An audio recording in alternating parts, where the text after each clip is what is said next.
Good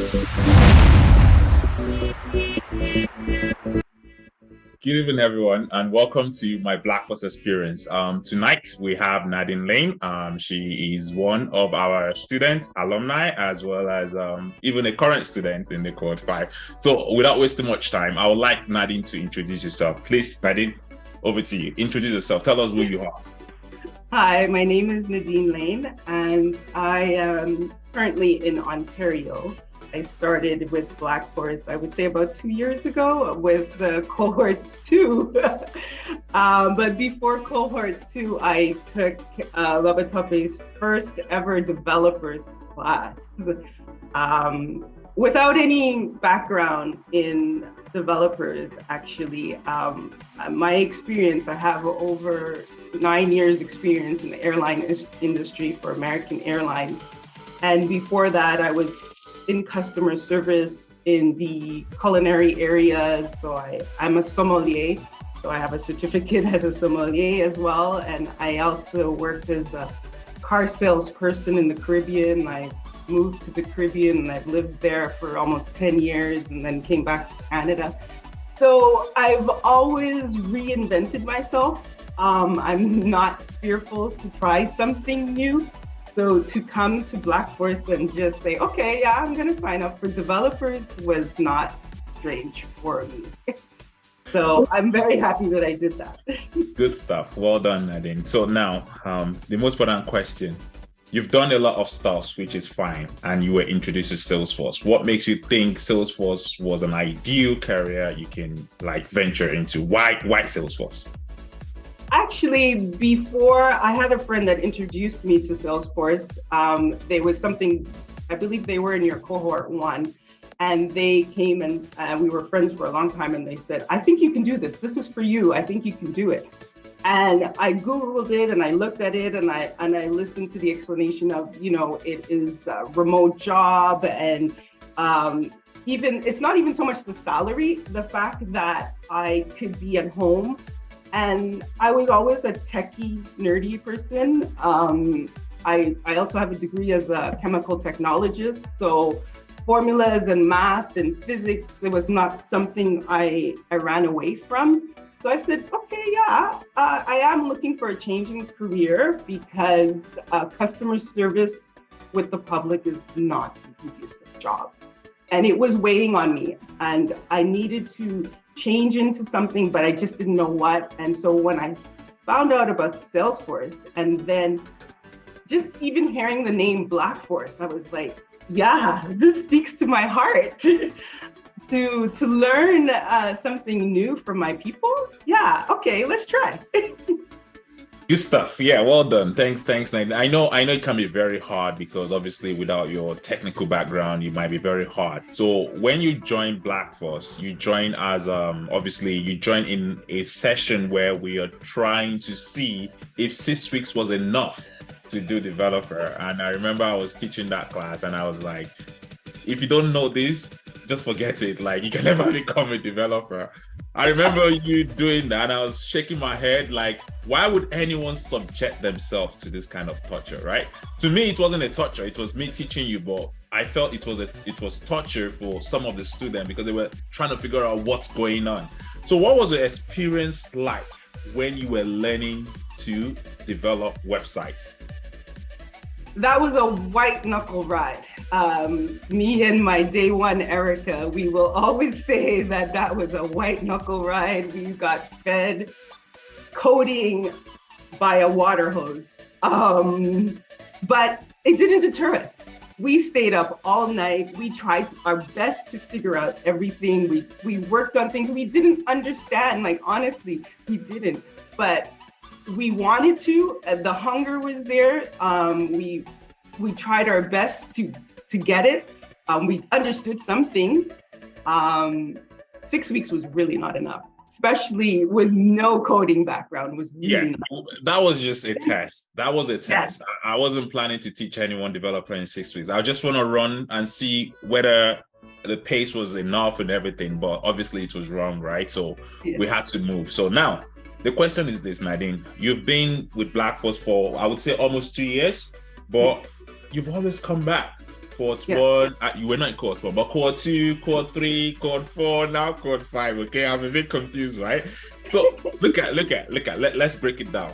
When you cohort two, we had like a very low fee to entry and stuff like that. And you told me, I remember you saying, you told me that you couldn't afford it because you're a single mom and everything. Yes. And I was like, don't worry about that. Just how much can you afford and everything like that. So tell me why, even though you have no enough money to do silent training, but you were still eager to learn. What's driving this? I want to understand. Is it because you feel like there's a potential for you, or it's just a case of I want to learn, I want to be part of this community? I want to know why you're coming back. What makes you feel like this is for you? Salesforce is for me because I love the whole ecosystem and the way it's set up. But honestly, to answer your question, at that time in cohort 2, I was looking to reinvent myself.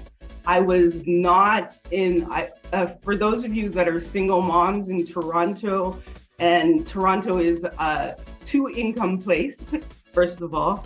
I was surviving. I wasn't living. I wasn't thriving. I was just surviving, and I didn't want to just survive. I wanted to change my life. And so being single, I had to find a way. And I said, this could be my way.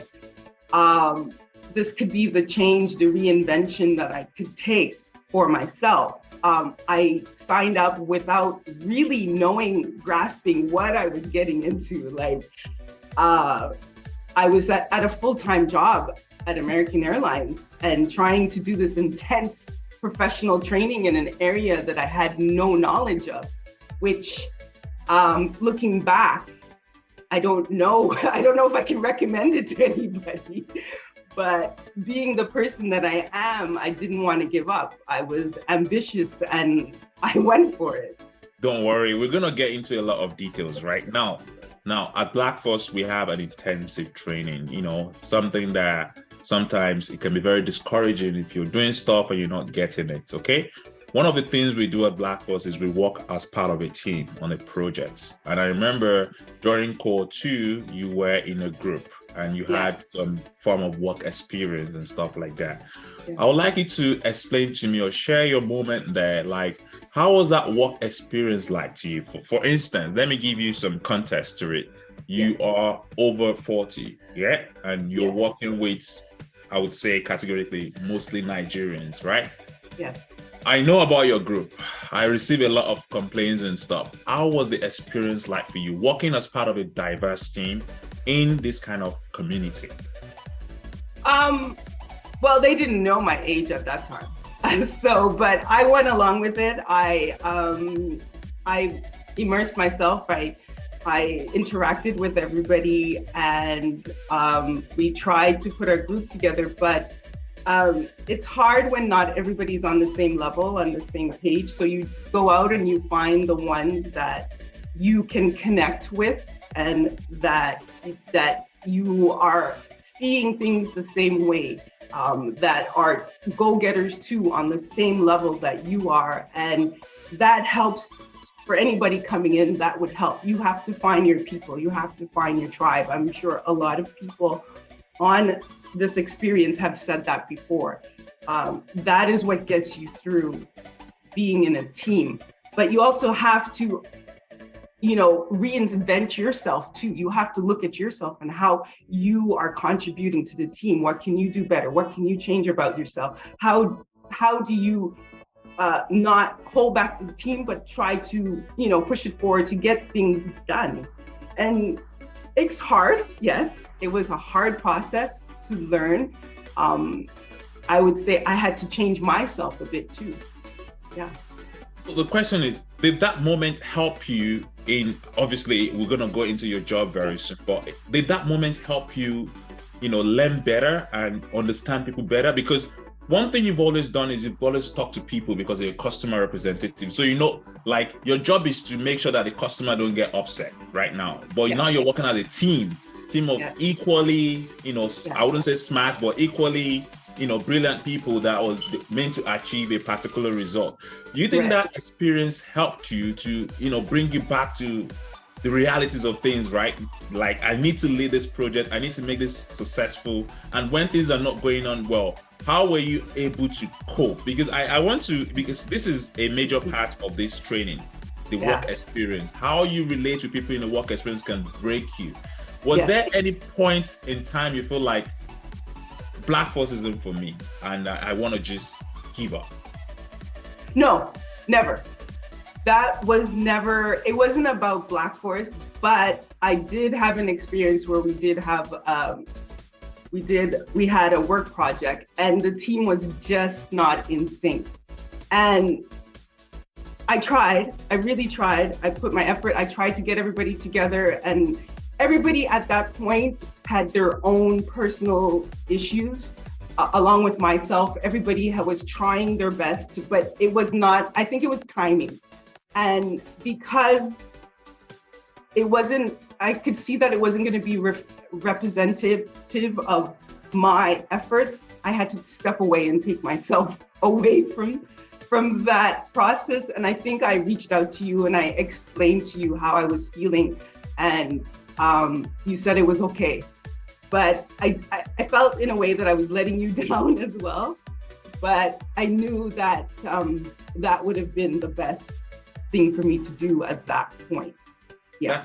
That's fine. I just wanted to bring that out because I know a lot of people will see Blackforce as a very smooth process. It's not usually very smooth. People go through a lot of, like, some people drop out. Some people just cannot cope with people, especially when they're not getting paid to do something. They feel like, man, I cannot accept this, right? So I'm just trying to get that feeling out of you so I can get a better feel of how things are. Now let's go into Salesforce.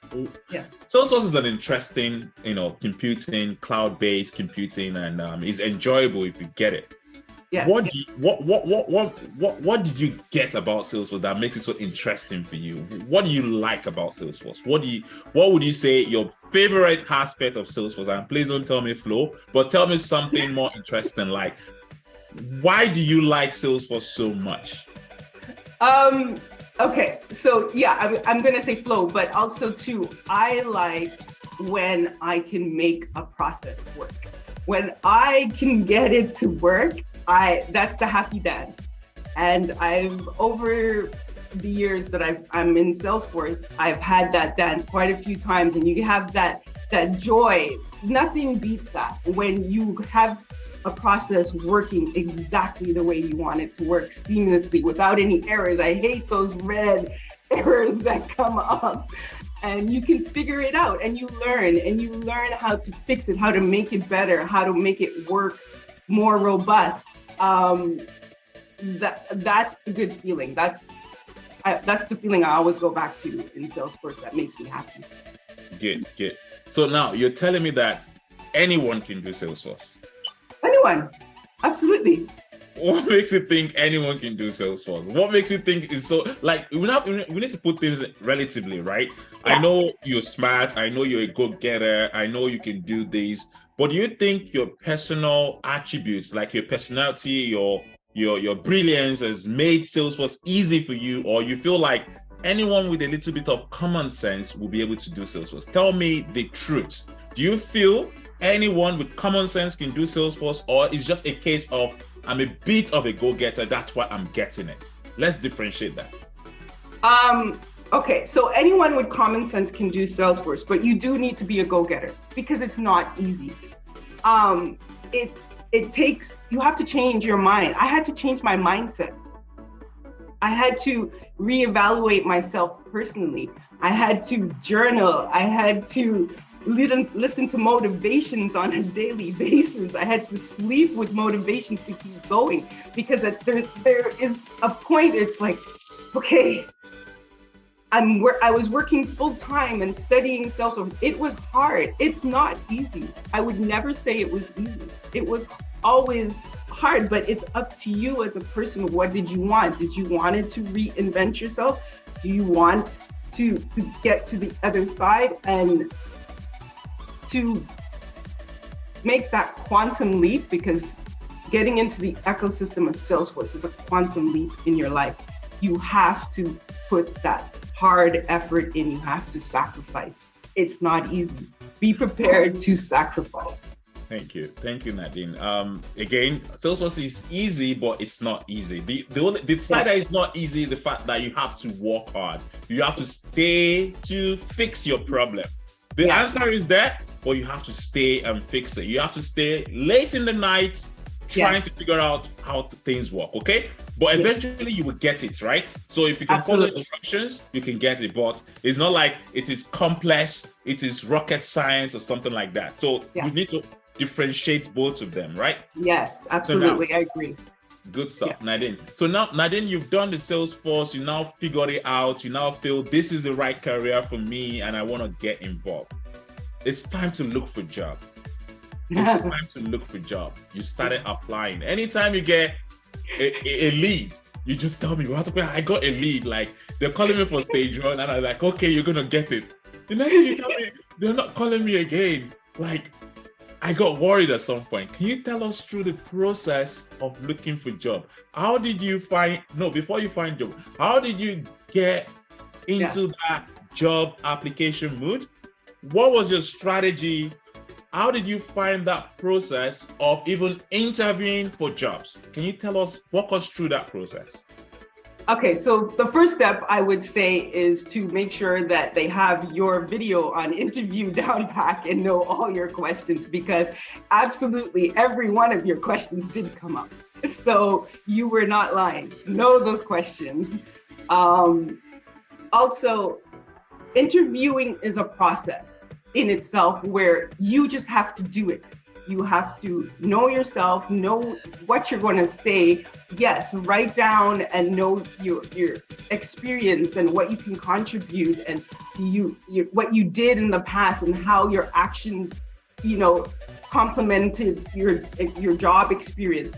But you just have to do it. And the more you do it, and the more that you're asked the question and you have the right answers, and if you can videotape yourself or record what you're saying, that helps even better. So you can reference back to it and see just to see the impression of what the recruiter was asking you, so that you can change it up for the next interview. It took me about, 7, 8 interviews. I know a lot of people did more than that, but I had some really tough interviews, and I just kept going. You just have to keep going. That's it. You will land it. Let's go into details. I remember a particular interview which was Traction on Demand. Traction on Demand, you literally love that company and you want to work. You went through different stages, I think stage 5, and I was like, you're definitely going to get it. I was convinced myself. I wasn't the one going through the interview, but I was convinced that you're going to get a job. Yeah. What was the experience like for you? Going back to back, interviews, presentation, and yet you did not get that good news. Tell me about that experience.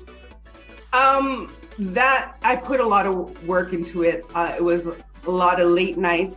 That particular interview, I have to say shout out to Doris and Olu Samuel.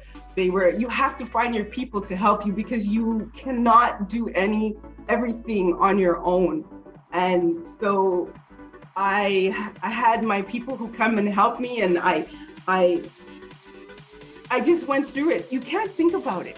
You can't think about every little step. You just have to be prepared and do it, and have the confidence that yes, you're going to get the job. But even when I got the news that I didn't get the job, and it wasn't even so much that I didn't get the job, it was because they had stopped hiring because they just got bought by Salesforce.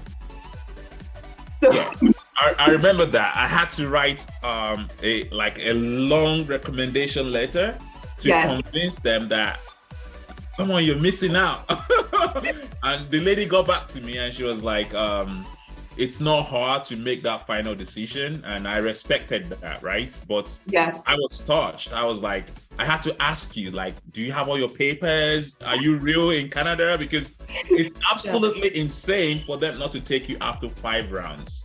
And I felt your pain then, and I was like, we have to do something. That was when you told me that you needed something. Otherwise, you're going to be struggling for these months and stuff. So Yes. I recommended you take up the clinic instruction, because that can give you some money and stuff like that.